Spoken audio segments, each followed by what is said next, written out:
Alors bonjour à tous, bienvenue pour cette nouvelle vidéo de Vertige des mondes. On est très content de vous retrouver à nouveau. Je suis Emmanuel, géobiologue, et je suis en compagnie de Caroline, médium. Bonjour Caroline. Bonjour Emmanuel et bonjour à tous. Pour cette nouvelle vidéo, on a choisi de traiter non pas un thème, mais plusieurs thèmes. Donc en fait, on a fait une petite liste de termes en fait qui sont régulièrement utilisés dans le milieu de la spiritualité, sur lesquels on voudrait apporter des éclaircissements parce que assez fréquemment, ce sont des termes qui sont mal compris ou mal utilisés. Voilà. Donc, on s'est fait une petite liste. Alors, c'est loin d'être exhaustif. On aura d'autres listes à vous proposer plus tard, et parce on avait fait toute une liste de termes, et il y en a trop. Donc, C'est tellement vaste. on peut pas tout traiter en une seule fois. Donc, on va faire aujourd'hui, on va essayer de traiter quatre ou cinq termes différents. Et puis on fera une autre émission ultérieurement sur d'autres termes. Alors, on voulait préciser aussi que s'il y en a parmi vous dans le groupe Facebook qui ont des besoins de clarification plus importants sur tel ou tel terme, n'hésitez pas à nous le dire. À ce moment-là, on fera une émission spécifique sur tel ou tel terme en rentrant plus dans les détails. Aujourd'hui, on va balayer ça de manière générale, mais on pourrait très bien rentrer plus dans les détails parce que chaque terme, en fait, pourrait être traité indépendamment plus longuement. Voilà. Donc, on va commencer par un terme qui est très intéressant à mon avis, et là, je vais laisser évidemment la parole à Caroline là-dessus, puisque le terme en question, c'est médiumnité à effet physique. Donc, accrochez-vous, c'est parti. Alors, que je suis d'ailleurs, Et oui. c'est pas toujours simple. Je pense que c'est la forme de médiumnité qui est pas la plus évidente à vivre en tout cas. Donc, la médiumnité à effet physique. Alors, on va dire que c'est une forme de médiumnité dans laquelle les phénomènes, en fait, ne se passent pas principalement par la parole ou par des visions, ou voilà. On va en parler après justement de tout ce qui est sens psychique, etc. Mais ça va passer par des manifestations d'ordre matériel.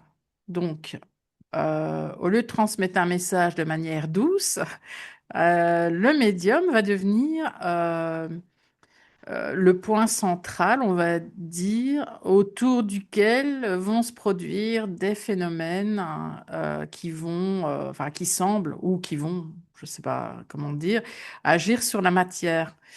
Donc, le médium va fournir sans le vouloir ou en le... Enfin, moi je le sais, mais il m'a fallu du temps aussi pour comprendre.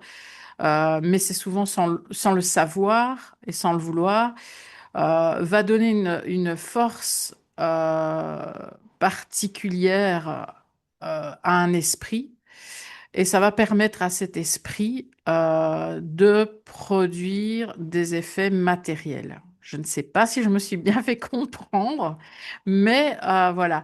Donc, quand vous voyez, et ça on le voit énormément dans les films, quand vous voyez des objets bouger, ou tout simplement l'effet du guéridon, par exemple, les tables tournantes, etc. Sans le médium, hein, sans un médium à effet physique, hein, je précise bien parce qu'un médium peut ne pas l'être du tout et donc n'arrivera pas à ce que se produisent ces fameux effets. Euh, S'il n'y a pas le médium, l'esprit n'arrivera pas à produire des mouvements, en tout cas, ou des déplacements d'objets, etc. Donc, l'un sans l'autre, le médium sans l'esprit, rien ne se passe, et l'esprit sans le médium à effet physique, rien ne se passe non plus. Donc, pour être plus simple, vous pouvez imaginer une ampoule. Donc, on sait que l'électricité, bah, elle est là, elle existe, hein, mais sans l'ampoule, bah, vous produisez pas de lumière. Donc, finalement, le médium, il n'est pas l'électricité, il est plutôt l'ampoule.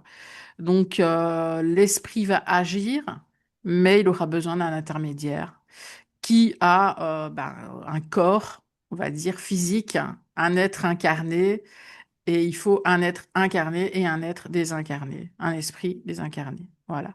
Alors les phénomènes, ça peut être des coups frappés, c'est ce qu'on appelle dans le milieu paranormal les rapts, pardon. Les déplacements d'objets, ça je l'ai dit. Des objets qui tombent, ça c'est juste pour attirer votre attention aussi. Table tournante, je l'ai dit. Il peut y avoir, mais ça c'est beaucoup plus rare, des lévitations. Les bruits qu'on n'explique pas, tout ça en fait.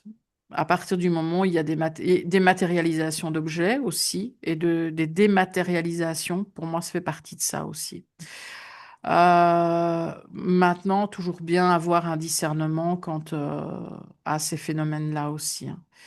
Donc, le médium ne déplace pas lui-même l'objet. Quand je fais du guéridon, je ne déplace pas, je ne bouge pas le guéridon moi-même, hein. Même si, vu de l'extérieur, on a cette impression-là. Même moi, quand je regarde des vidéos de séances que j'ai pu faire, je me dis, on dirait du faux, en fait. Alors que quand on participe à ce genre d'expérience, ben, on ne peut pas trouver d'explication logique, en tout cas, et de fake, en tout cas, enfin, pour ma part, hein. Donc voilà. En fait, ce qu'il y a, c'est que le médium à effet physique, il aurait un fluide vital, une force vitale qui permettrait aux esprits d'utiliser ça pour agir sur les objets, sur la matière, en fait. Voilà, voilà. Est-ce Alors que j'aurais pourquoi? une question Oui. à te poser? Est-ce que les effets physiques en question, ça peut être parce que j'ai souvent vu ça moi quand je faisais des nettoyages de maison. Est-ce que ça peut être aussi les, tu sais, les télés qui s'allument, les ampoules qui s'allument toutes seules, Ah ce genre de choses? Oui, oui, oui, d'accord. oui. Moi, j'ai remarqué que quand je suis un peu en colère ou très stressée, mais un stress quand même pas mal, hein, oui, j'ai l'action de détraquer un petit peu les appareils aussi, quoi. Donc maintenant, est-ce qu'il y a l'intervention d'un esprit à ce moment-là? Bon, Je ne sais ça pas. reste à Je ne voir sur sais pas. au cas par Voilà. cas, mais oui, donc ça fait partie des effets physiques, quoi. Ouais, pour moi, Ok, oui. ok. Mm. Maintenant, comme je disais, pour moi, comment je dirais, une aptitude naturelle parce que moi, je m'en suis pas rendu compte que j'étais médium à effet physique, hein. C'est au fur et à mesure du temps, on se dit, mais voilà. Donc, on ne choisit pas du tout. C'est pas une capacité qui se travaille. J'en suis certaine. Pourquoi? Parce que quand j'ai vu ce guéridon là, pour la première fois au château de Fougeray et que j'ai posé mes mains dessus, je n'avais aucune idée de comment on pouvait faire. J'avais juste vu quelqu'un le faire. Je me suis dit, ça ne fonctionnera pas. Et il a suffi que je pose mes mains dessus et que j'y mette une intention. On en parlera après quand même. On parlera du mot. Mais pour que la table se soulève. Donc, on choisit pas. Et on peut pas l'apprendre comme une technique, ça j'en suis certaine. C'est une question de fluide, c'est une question d'atome crochus avec l'esprit qui est là. Et voilà. Il y a certainement une explication bioénergétique à ce phénomène-là, mais ça serait intéressant de l'étudier. Par Mm, contre, mm. j'ai encore une question, peut-être pour les gens qui ont jamais vu ça, pour qu'ils comprennent bien. Qu'est-ce que tu veux dire par table tournante exactement? Qu'est-ce qui se passe précisément? Alors, moi j'emploie le terme guéridon, mais table tournante, c'était très employé au temps de Kardec, dans les salons mondains, etc. Alors, le guéridon, table ronde à 3 pieds, mais ça, c'est un détail, hein. Moi, j'ai eu des tables sur 4 pieds très, très lourdes qui se sont soulevées et qui ont valdingué dans la pièce. Voilà.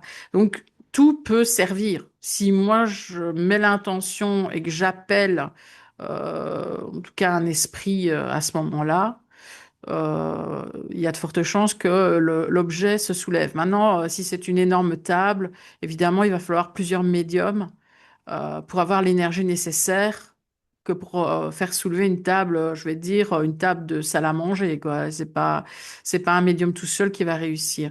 Mais Donc là, en fait, tu parles bien de la table qui se soulève. C'est ça qui se passe, en fait. alors, la table va se soulever. La table, alors je codifie, moi, hein, quand je fais des communications défunts, je vais demander au défunt qui est présent de pencher la table une fois pour oui, deux fois pour non. Donc, ça va se pencher d'un côté ou de l'autre. Ça peut avancer vers la personne, ça peut reculer, ça peut même se soulever et se mettre sur les jambes de la personne. Moi, j'ai fait des communications en Ouija avec la planche Ouija déposée sur le guéridon, donc sur la table tournante, comme on peut l'appeler, et juste avec les doigts qui touchaient la petite planchette qui se pose sur la planche Ouija, c'est le guéridon qui s'est soulevé. Donc, on peut même pas dire que les mains étaient posées dessus. C'était juste les doigts, en fait, juste un doigt, deux doigts. Et ça s'est soulevé. Pourquoi? Oui, c'est arrivé comme ça. Euh, la table peut se balader dans toute la pièce, hein. J'ai eu une fois même, je n'avais même plus mes mains dessus. Donc, je sais que ça peut paraître dingue, mais c'est comme ça. Je pense qu'à partir du moment où l'esprit, de toute façon, l'esprit n'a pas besoin, enfin, le médium n'a pas besoin de toucher obligatoirement l'objet en question qui doit bouger, puisque il arrive que des objets valsent dans une pièce ou des choses tombent. Pourtant, le médium n'était pas en train de le toucher. Donc, c'est juste qu'il faut quand même un médium à proximité et l'esprit qui est Mm. là et qui souhaite faire passer un message comme ça, en fait, en tout cas. Ok. Je sais Bon, pas si je j'ai bien voulais, répondu, mais oui, je voulais, parce que tout le monde ne l'a pas forcément vécu, ça. Donc, à voir, c'est quelque chose de très intéressant. Une fois qu'on l'a vu, il n'y a plus de doute. Comme tout le monde ne l'a pas, tous les gens qui écouteront la vidéo l'ont pas forcément vécu, je voulais que tu expliques bien ce qui se passe vraiment physiquement avec avec l'objet, quoi. Voilà. physiquement, ben, comme je te dis, il n'y a pas besoin de toucher l'objet en question. Mm. C'est la présence du médium à effet physique et de l'esprit. Et la combinaison des deux, il y a un fluide spécial. Avant, on parlait d'ectoplasme, mais ça, on pourrait encore parler du mot ectoplasme. C'est souvent lié au médium à effet physique, l'ectoplasme. Donc, Alan Kardec dirait que c'est le fluide vital, comme je disais au début. Oui. Et en fait, Voilà. le terme médium à effet physique est issu du spiritisme, si je me trompe pas. Oui, je pense que ça vient de là. Mm. Bien qu'il y avait déjà cette histoire avec les sœurs Fox aux États-Unis, c'est parti de là, qui communiquaient avec les esprits par des coups frappés dans les murs. Mm. Au départ, ça n'était pas voulu, hein. Et puis, bah, le bouche à oreille a fait que, et puis voilà. Mais c'était aux États-Unis, ça. Ok. Voilà, voilà. Mais on pourrait expliquer le mot ectoplasme aussi, c'est intéressant. Oui, bah, figure-toi, je l'ai noté, comme ça on pourra le rajouter à la liste Hmm, plus tard. Ok, voilà. bon. Voilà pour le premier terme dont on voulait vous parler aujourd'hui. Alors, le deuxième terme, c'est aussi Caroline qui va commencer à en parler. Le deuxième terme, c'est donc les termes incorporation et possession. Alors là. Alors là, bon, l'incorporation. L'incorporation, c'est le médium, on va dire, qui va laisser s'exprimer un esprit à travers lui. Alors, de manière plus ou moins forte, c'est-à-dire que pour moi, une incorporation, ça peut être, par exemple, l'écriture automatique, quelque part. C'est de léguer, de prêter son bras, sa main à un esprit pour qu'il écrive. Écriture automatique, à différencier de l'écriture intuitive. Parce qu'avec l'écriture intuitive, c'est votre écriture à vous. L'écriture automatique, c'est pas votre écriture du tout, hein. C'est même parfois très compliqué à déchiffrer. Donc pour moi, il y a plusieurs stades au niveau incorporation. Ça, je veux dire que c'est le plus soft, on va dire. Et puis, il y a l'incorporation où le médium va parler avec une autre voix. ou avec des intonations qui ne lui appartiennent pas, ou un vocabulaire qui ne lui appartiennent pas. Le médium va, par exemple, s'il est debout, ou bien s'il fait des mouvements, il va peut-être faire des mouvements qui ne lui appartiennent pas non plus, mais qui vont appartenir au défunt. Euh, le but, c'est de transmettre un message, même si ça pourrait passer de manière plus soft, on va dire. Mais voilà, vous avez devant vous un médium qui a une autre personnalité, qui a la personnalité du défunt. Voilà. Maintenant, pendant une incorporation, l'esprit ne prend pas possession du corps, hein, du médium. Euh, on va dire qu'il va influencer le médium, mais le médium garde quand même sa volonté. Moi, enfin, ça dépend. Quand on n'a pas l'habitude, moi, je l'ai vécu la première fois, ben, je suis tombée dans les pommes. La deuxième fois, idem. Ensuite, j'ai une incorporation dont je me souviens. C'est-à-dire que l'esprit, comme je l'ai dit, il prend possession le temps de, entre guillemets, hein, possession, du corps du médium pendant X minutes, le temps de transmettre le message à la personne qui est en face. Et moi, ce que j'avais comme sensation, c'est que je transmettais le message. J'avais l'impression que c'était pas ma voix, ni mon timbre de voix, ni j'avais l'impression que je parlais beaucoup plus lentement. Or, la personne en face de moi n'avait pas l'air de s'en rendre compte. C'est ça qui était bizarre. Et donc, ça a pris possession quelque part de ma voix et de mes paroles parce que je n'avais aucune action sur ce que j'étais en train de dire. C'est-à-dire que je me rendais compte que ce qui était transmis n'était pas top. Ça parlait beaucoup d'argent. Mais en même temps, je n'arrivais pas à le stopper. Il fallait que le message soit dit. Donc c'est assez particulier. Maintenant, je n'ai pas non plus énormément d'expérience dans l'incorporation parce que je ne veux pas, je déteste ça et que voilà, moi je veux pas être médium à incorporation du tout. Donc, quand je sens que ça pourrait, parce qu'on le sent, hein. Au début, évidemment, on ne sait pas puisqu'on n'a jamais vécu. Donc, on n'arrive pas à stopper le phénomène. Mais quand on l'a vécu, on sait comment ça commence. Donc, on arrive à bloquer, en fait. Et moi, je bloque maintenant. Je pourrais plus vivre ça, moi. C'est hors de question. Donc, voilà. Donc, enfin, ici, bah, sur le net, etc., sur les réseaux, on entend souvent le mot canalisation. Et il y en a beaucoup qui prennent ça pour de l'incorporation, mais non, en fait. Il y a le mot channeling, je sais pas comment on dit, mais c'est pas du tout la même chose. Canaliser un défunt, c'est ce que je fais en consultation, je veux dire classique, c'est-à-dire que je reçois le message et que je le transmets, c'est tout. Très clair, c'est ma voix et je suis clairement là. Ma présence est là à 100%. Incorporation, là, c'est toutes les expressions de l'esprit, en fait. Et ça prend beaucoup plus de place dans la communication. Ça prend toute la place, d'ailleurs. Mm. Voilà. Donc, c'est une forme de médiumnité, l'incorporation. Il n'y en a pas énormément qui le font, mais il y en a. Voilà. Et est-ce que tu veux parler aussi de la possession ou pas? Alors, la possession. Euh, il y a beaucoup de confusion aussi hein, par rapport à la possession, parce que la possession, c'est quand même extrêmement rare, enfin, en tout cas, de manière officielle. Et il y a plusieurs stades dans la possession. Le premier stade, c'est que l'esprit, il va occuper vos pensées, il va influencer vos pensées. Et ça peut arriver à énormément de monde, hein. Je pense que peut-être tout le monde l'a peut-être déjà vécu.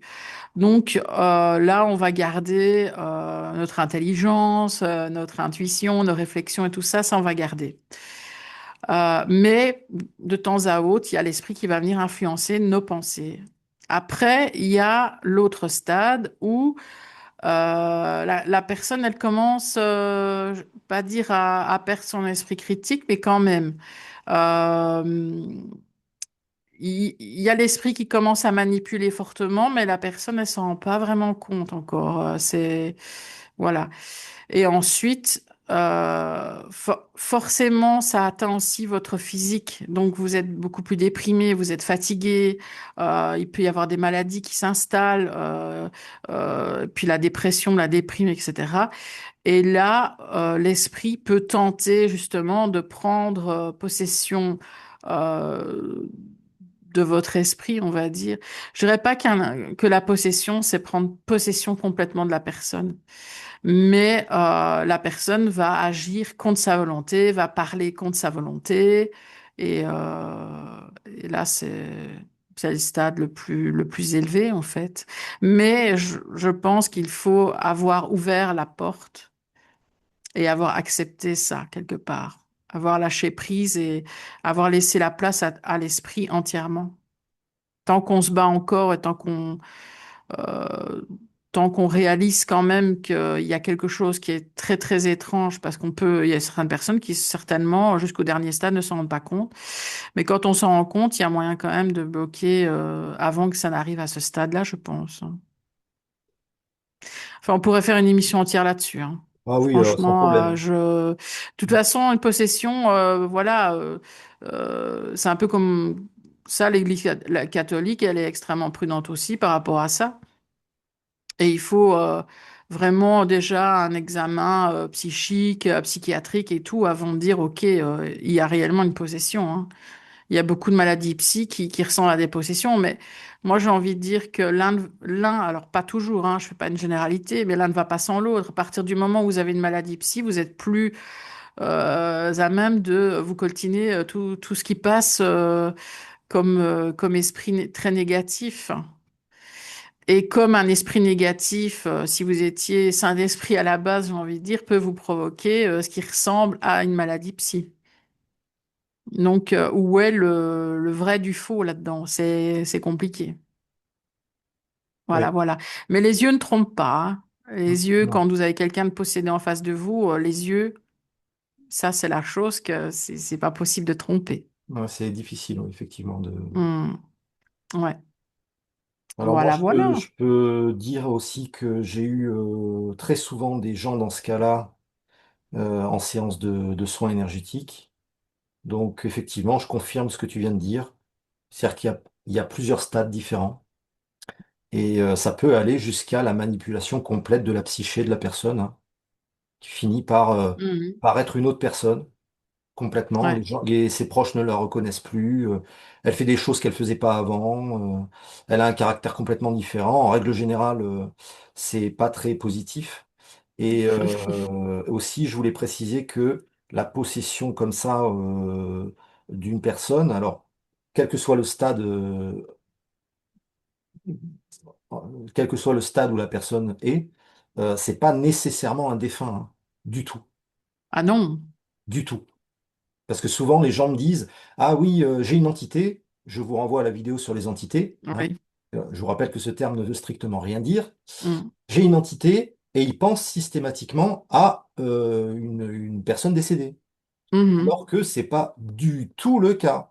Mhm. Voilà, donc il Oui. peut y avoir toutes sortes d'esprits, entre guillemets, Ouais. qui prennent possession ou qui tentent de prendre possession de la psyché de quelqu'un. Voilà. Mais effectivement, on pourra en faire toute une émission là-dessus. Bon, eh ben, merci. Voilà, Non. c'est bien, Voilà. pas mal, déjà. Voilà. Ouais. Alors, qu'est-ce qu'on avait dit en 3? En 3, on voulait parler En des trois. perceptions extrasensorielles. Et Oui. les termes, en fait, qui définissent les perceptions extrasensorielles. Exact. Voilà. Tu vas? Tu veux en parler? Ouais. Bah, oui, je peux commencer si tu veux. Oui, parce que j'ai Ok. beaucoup parlé. Bon, d'accord. Alors, donc, en ce qui concerne les perceptions extrasensorielles, en fait, il y a un terme par sens. C'est pas très compliqué.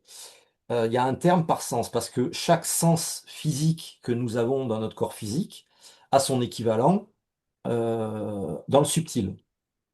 Donc, ce sont des sens qui sont éveillés ou non, peu importe, mais ils ont tous une appellation et en général on met clair devant. Mais il y a quand même une exception et souvent c'est mal compris. Alors, donc en ce qui concerne la vue, eh ben, ça s'appelle la clairvoyance. Donc la clairvoyance, c'est le sens extrasensoriel de la vue. Bon, donc là, on va avoir affaire à quelqu'un qui va voir des choses que les autres ne voient pas. OK? Parce qu'il perçoit dans une autre dimension une certaine fréquence. D'ailleurs, tous les clairvoyants ne voient pas la même chose, parce qu'ils perçoivent pas forcément les mêmes dimensions. Ça, c'est une question de fréquence. OK? Donc il y a certains qui ont la vue extrasensorielle réglée sur telle fréquence, et puis il y a celui d'à côté qui va avoir sa vue extrasensorielle réglée sur une autre fréquence. Et donc les deux côte à côte, qui regardent au même endroit, vont pas voir la même chose. Voilà. Et en plus, il y a leurs filtres mentaux qui rentrent en ligne de compte. Ça, c'est très important dans tout ce qui est perception extrasensorielle. Il faut jamais oublier que ça passe dans les filtres mentaux de la personne. Donc, il y a ses peurs, ses croyances, ses interprétations, etc., personnelles, et dans ce qu'elle voit ou ce qu'elle ressent. Bref. Donc, la clairvoyance, c'est ça. Ça correspond au sens de la vue. La claire audition, ben, c'est la même chose. Mais pour le subtil, donc là, on a des gens, véritablement, qui entendent des choses que les autres n'entendent pas. Là, il y a parfois des gens qui entendent des voix, des gens parler, il y en a certains qui entendent des sons, voilà, il y en a des sons de toutes sortes. Il y en a certains qui entendent de la musique, des musiques tout souvent très aériennes, très comme Hmm. ça, un peu à la Enya, pour ceux qui se souviennent d'Enya. Ouais. Voilà. Il y a... Donc ça, c'est la clairaudition. Ok, donc ça, c'est le l'ouïe. Ensuite, il y a l'olfaction. Ça s'appelle la clairolfaction. Alors, aussi étonnant que ça paraisse, il y a des gens qui ont ce canal extrasensoriel ouvert. Donc, ils sentent véritablement des odeurs, mais des odeurs qui ne sont pas physiques. Notamment, par exemple, j'en ai connu un gars, c'était très rigolo, qui avait la clairolfaction ouverte sans arrêt, et lui, il sentait les gens, il sentait les odeurs énergétiques des gens. Donc il disait, bah celui-là, il sent tel truc, celui-là, ah bah non, il sent plutôt comme ci, celui-là, il sent plutôt comme ça. Voilà. Hmm. Parfois, il y a des gens aussi qui vont, en séance de médiumnité, avoir par exemple, des odeurs liées au défunt qui est là. Voilà. Ah, l'odeur de la pipe, l'odeur de ceci, l'odeur de cela. Voilà, parce que la personne qui est décédée bah, fumait la pipe, par exemple. Voilà. Donc, claire olfaction. J'ai fait la vue, oui. Là. Il y a le goût. Il y a le goût, ouais. Il y a le goût. Ça, c'est plus Euh, rare, hein. oui, c'est plus rare, Ouais. mais ça existe. Donc, Hmm. pareil, hein. Les gens ont des goûts, tout à coup, Hmm. ils ont des goûts dans la bouche. Voilà. Après, quoi faire avec ça, c'est une autre histoire, mais voilà, ça existe. Et puis, il y a le dernier, c'est le sens du toucher. Alors ça s'appelle pas le clair toucher. Et souvent, on confond parce que, alors c'est un terme qui est un peu confusant, mais ça s'appelle pas comme ça. Ça s'appelle le clair ressenti. Le Mhm. clair ressenti, c'est pas l'intuition. Souvent, les gens confondent les deux. Le clair ressenti, c'est vraiment le sens extrasensoriel du toucher. Donc, quand on fait du clair ressenti, on utilise ses mains la plupart du temps pour toucher des phénomènes invisibles, quoi. Donc, moi, je fais ça tout le temps en géobio. Euh, quand j'ai besoin de détecter des choses, j'utilise sans arrêt mes mains. Donc, je fais du clair ressenti en permanence, y compris sur les gens, y compris sur les diverses présences qu'il peut y avoir. Voilà. Euh, Faut pas tout confondre. Les perceptions extrasensorielles, c'est ça. Après, l'intuition, le ressenti qu'on peut avoir, les choses comme ça, c'est autre chose. Mais les perceptions extrasensorielles, ça fait appel à des canaux de perception très précis qu'on a dans notre structure énergétique, dans le corps éthérique notamment, qui sont là pour tout le monde, quoi. Alors, plus ou moins éveillés, on est d'accord, mais tout le monde les a. Voilà, Mais si tu je as voulais quelque faire chose à rajouter. juste la petite parenthèse, c'est qu'il y a, je vois quand même, il y a beaucoup de gens qui m'ont demandé à travers le temps, mais quel est mon sens le plus développé? Est-ce que je suis clairaudient, clairvoyant, etc. Mais sont, enfin, ce sont des catégories et on peut les avoir toutes ou on peut par moment en avoir une. Par exemple, quand je faisais les lieux, bah, il m'arrivait de voir le défunt ou pas du tout, mais d'avoir quand même toutes les informations, puisque je les avais un peu sous forme transmission télépathique, on va dire. Enfin, je sais pas comment on peut appeler ça. Parfois, j'avais que la clairaudience et je voyais rien. Parfois, En fait, ça dépend du moment. Ça dépend. Est-ce que le défunt, parce que quand on voit un défunt, c'est notre capacité à nous de pouvoir les voir, mais c'est leur capacité à eux de pouvoir se montrer aussi, hein. Il faut qu'ils aient quand même assez d'énergie que pour avoir, je vais dire, comment je pourrais dire, paraître plus l'énergie dense en fait. C'est comment je ben, je sais pas trouver le terme, mais puis on peut mettre deux médiums dans la même pièce qui sont clairvoyants. C'est pas pour ça qu'il y en a un qui va voir, enfin que les deux vont voir. Il y en a un qui va voir, comme tu disais, on a nos filtres, on a tout ça quoi. Mais on n'a pas. Alors est-ce qu'on a un canal qui domine? Je dirais oui, mais le canal qui domine, il peut changer à travers le temps, à travers les années. Moi, j'ai la clairaudience maintenant que je n'avais pas du tout il y a 15 ans, mais qui s'est développée à un moment très rapidement d'ailleurs. Voilà. Et je voulais faire la petite parenthèse sur la clairvoyance parce que je trouve que la clairvoyance, c'est OK, c'est voir le défunt, je suis d'accord. Mais on emploie aussi clairvoyance, c'est en voyance. C'est le fait aussi d'avoir une information sous forme d'image, sous forme de symbole, sous forme de couleurs, sous forme de petits films qui défilent comme ça. Pour moi, les deux termes sont assez associés, je dirais. Voilà, Alors, voilà. j'espère que ça vous aura un petit peu éclairé sur ces termes-là qui sont souvent mal compris ou mal utilisés. Encore une fois, si vous avez des besoins de précision plus détaillés, n'hésitez pas à nous le dire dans le groupe Facebook.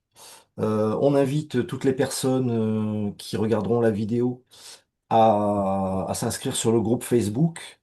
Pour les commentaires, les questions, s'il y en a, il n'y a pas de commentaires ni de questions sur YouTube. Pour simplifier les choses, on centralise tout sur le groupe Facebook. Donc n'hésitez pas à vous inscrire sur le groupe, c'est Vertige des Mondes, hein, le groupe. Voilà. Eh bien, merci à tous Et à vous abonner à la chaîne et à vous YouTube. abonner à la chaîne YouTube si vous le voulez, Voilà. évidemment. Évidemment. Donc, merci Voilà. à tous d'avoir été là. Et puis, ben, on vous refera bientôt une autre vidéo avec d'autres termes parce que, comme je vous disais, la liste est relativement Très longue. longue. Voilà. Très longue. Voilà. Bon, Eh bien, merci à merci tous. et à bientôt. À bientôt.